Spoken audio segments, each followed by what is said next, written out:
مشرق کی طرف چھٹ گئے، ہوائیں ساکن ہو گئی، سمندر ٹھہر گیا، جانوروں نے کان لگا لیے، شیاطین پر آسمان سے شعلے گرے، اور پروردگار عالم نے اپنی عزت و جلال کی قسم کھا کر فرمایا کہ جس چیز پر میرا یہ نام لیا جائے گا اس میں ضرور برکت ہوگی۔ ابن مسعود رضی اللہ تعالی عنہ فرماتے ہیں کہ جہنم کے 19 دروغوں سے جو بچنا چاہے وہ بسم اللہ الرحمن الرحیم پڑھے۔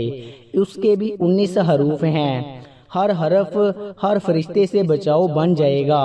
اسے ابن عطیہ نے بیان کیا، لیکن کچھ ایسی جگہیں جہاں پر بسم اللہ الرحمن الرحیم پڑھنا حرام ہے، جائز ہی نہیں ہے۔ ہر انسان جہاں چاہتا ہے پڑھ لیتا ہے۔ کچھ لوگوں کی ایسی عادت بن جاتی ہے کہ وہ ہر کام کرنے سے پہلے ایک دم بسم اللہ الرحمن الرحیم پڑھ لیتے ہیں، تو کچھ ایسی بھی جگہ ہیں جہاں پہ بسم اللہ ہمیں نہیں پڑھنا ہے۔ جہاں پر بسم اللہ انسان اگر پڑھے گا تو وہ گناہ گار ہوگا۔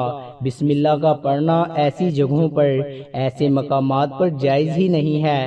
اب آپ یہ سمجھ لیجئے کہ کون سے مقامات پر بسم اللہ پڑھنا چاہیے، کن مقامات پر بسم اللہ نہیں پڑھنا چاہیے۔ ناظرین، آپ نے سنا ہوگا کہ ہر کام شروع کرنے سے پہلے بسم اللہ الرحمن الرحیم پڑھنا چاہیے، کیونکہ بسم اللہ الرحمن الرحیم کا معنی ہے کہ اللہ کے نام سے شروع، جو بڑا مہربان نہایت ہی رحم والا ہے۔ یعنی ہر کام جو شروع کر رہے ہیں وہ اللہ کے نام سے شروع کر رہے ہیں، تاکہ اللہ تعالی ہمارے اس کام میں برکت عطا فرما دے۔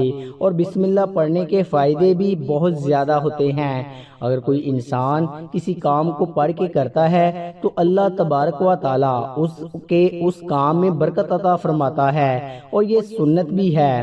حضور صلی اللہ علیہ وآلہ وسلم نے بہت سارے مقامات پر ہمیں بسم اللہ الرحمن الرحیم پڑھنے کی تاکید فرمائی ہے، اور حضور صلی اللہ علیہ وآلہ وسلم نے بسم اللہ الرحمن الرحیم پڑھنے کا حکم دیا ہے۔ اب اگر آپ کوئی بھی نیک کام شروع کر رہے ہیں، اس نیک کام شروع کرنے سے پہلے بسم اللہ الرحمن الرحیم اگر آپ پڑھ لیں گے تو آپ کی سنت بھی ادا ہو جائے گی، اور اس پہ آپ کو ثواب بھی ملے گا، اور اس کی برکتیں بھی آپ کو ملیں گی۔ اگر آپ نے کسی نیک کام شروع کرنے سے پہلے بسم اللہ پڑھ لیا تو پھر انشاءاللہ اس میں آپ کا نقصان نہیں ہوگا۔ اللہ تعالیٰ خود آپ کا حامی و مددگار اور ناصر بن جائے گا، کیونکہ آپ نے اپنے اس کام کو اللہ تعالیٰ کے نام سے شروع کیا ہے کہ ہمارا کام تھا کرنا۔ اور بندہ کیا کرتا ہے، اور جو اس کے بس میں ہوتا ہے، بندہ تو اسباب اختیار کرتا ہے، اور بندہ کر بھی کیا سکتا ہے۔ بندے کے ذمہ صرف اسباب کا اختیار کرنا ہے کہ آپ کسی کام کو کرنے سے پہلے سبب اختیار کریں کہ ہمیں یہ کام کرنا ہے، باقی آپ اللہ تعالیٰ کے سپرد کر دیں۔ آپ اپنے کام کو کریں، باقی جو اب آپ کا کام ہے وہ اللہ تبارک تعالیٰ کے سپرد کر دیں۔ ایک مرتبہ ایک صحابی آئے، آ کر عرض کیا، یا رسول اللہ صلی اللہ علیہ وآلہ وسلم، میں پریشان ہوں، ہمارے اونٹ کہیں کھو گئے ہیں۔ تو آپ صلی اللہ علیہ وآلہ وسلم نے ان کو بتایا کہ اللہ تعالیٰ پہ بھروسہ کرو، اور اللہ تعالیٰ پہ بھروسہ ہی اصل چیز ہے۔ یہ بولو کہ میں نے اللہ پر بھروسہ کر لیا، اللہ پاک کافی بہترین کارساز ہے۔ تو کچھ صحابہ کرام کہنے لگے، یا رسول اللہ صلی اللہ علیہ وآلہ وسلم، ہمیں اللہ تعالیٰ کی ذات پر بھروسہ ہے، کیا ہم اپنے اونٹوں کو ایسے ہی چھوڑ دیں؟ اگر ہماری قسمت میں ہوں گے تو ہمارے اونٹ واپس آ جائیں گے، اور مقدر میں نہیں ہوں گے تو چلے جائیں گے۔ ہمیں اللہ تعالیٰ کی ذات پر بھروسہ ہے۔ تو آپ صلی اللہ علیہ وآلہ وسلم نے فرمایا کہ نہیں، پہلے اپنے اونٹ کو باندھو، پھر اللہ کی ذات پر یقین کرو، پھر اللہ کی ذات پر بھروسہ کرو۔ یعنی ہمارے ذمے کے جو کام ہیں وہ ہمارے اوپر کرنا لازم ہے۔ اسباب کا انکار کرنے والا جاہل ہوتا ہے۔ اسباب کا انسان انکار نہیں کر سکتا کہ نہیں، ہم تو ہاتھ پہ ہاتھ رکھ کے بیٹھ جائیں گے، اب اللہ کھلائے، کیونکہ وہ رازق ہے، وہ ہمیں کھلائے۔ لیکن آپ اپنی محنت کیجئے، آپ اسباب اختیار کیجئے، پھر اللہ کی ذات پر چھوڑ دو۔ آپ پہلے جاؤ مزدوری پر، آپ کام پہ جاؤ، آپ کاروبار کرو، پھر اللہ کی ذات پر چھوڑ دو کہ اے پروردگار رے عالم، اب ہمارا جو کام تھا ہم نے کر لیا، آگے تیری رضا ہے اور تیری رحمت کے ہم امیدوار ہیں۔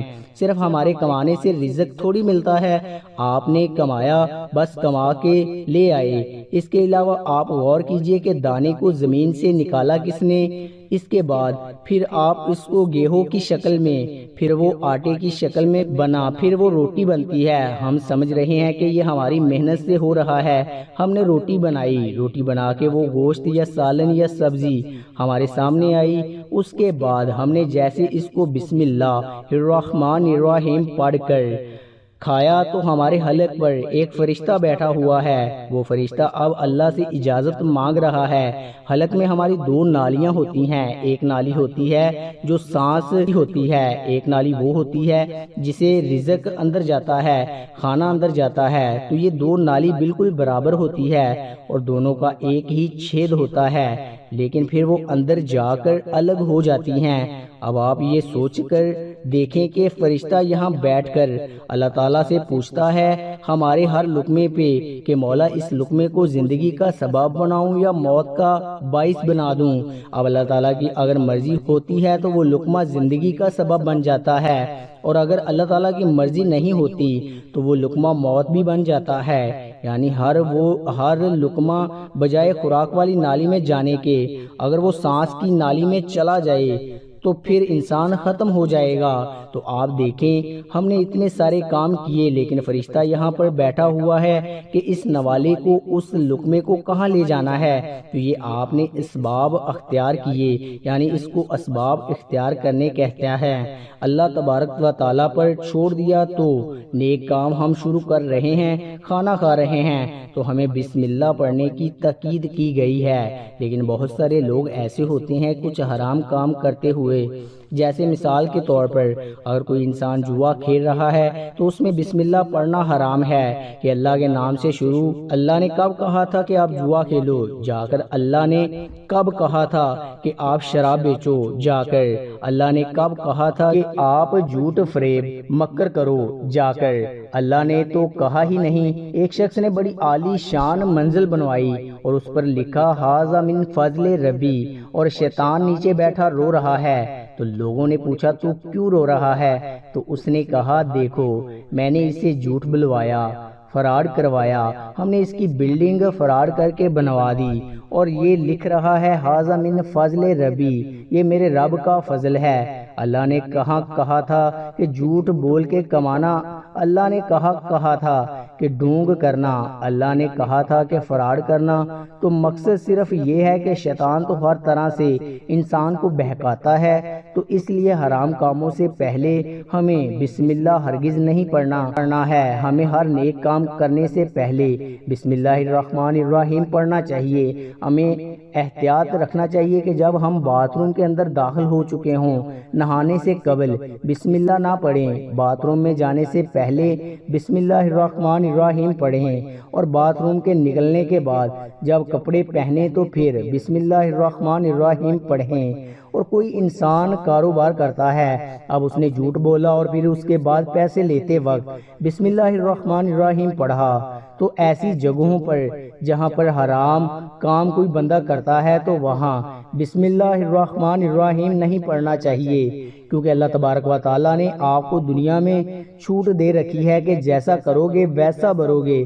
اللہ سب کو دیکھ رہا ہے کہ کون کیا کر رہا ہے، تو جو کچھ ہم کر رہے ہیں صحیح یا غلط، اس کے بعد پھر لوگ کہتے ہیں کہ یہ تو اللہ کی مرضی ہے، لیکن یاد رکھنا یہ اللہ کی مرضی نہیں، اللہ کی اجازت ہے۔ اللہ نے آپ کو اجازت دی ہوئی ہے، بس اللہ نے چھوٹ دی ہوئی ہے کہ کر لو دنیا میں جیسا کرنا ہو۔ اللہ ظالم کو ڈیل دیتا ہے، لیکن جب پکڑتا ہے تو چھوڑتا نہیں ہے۔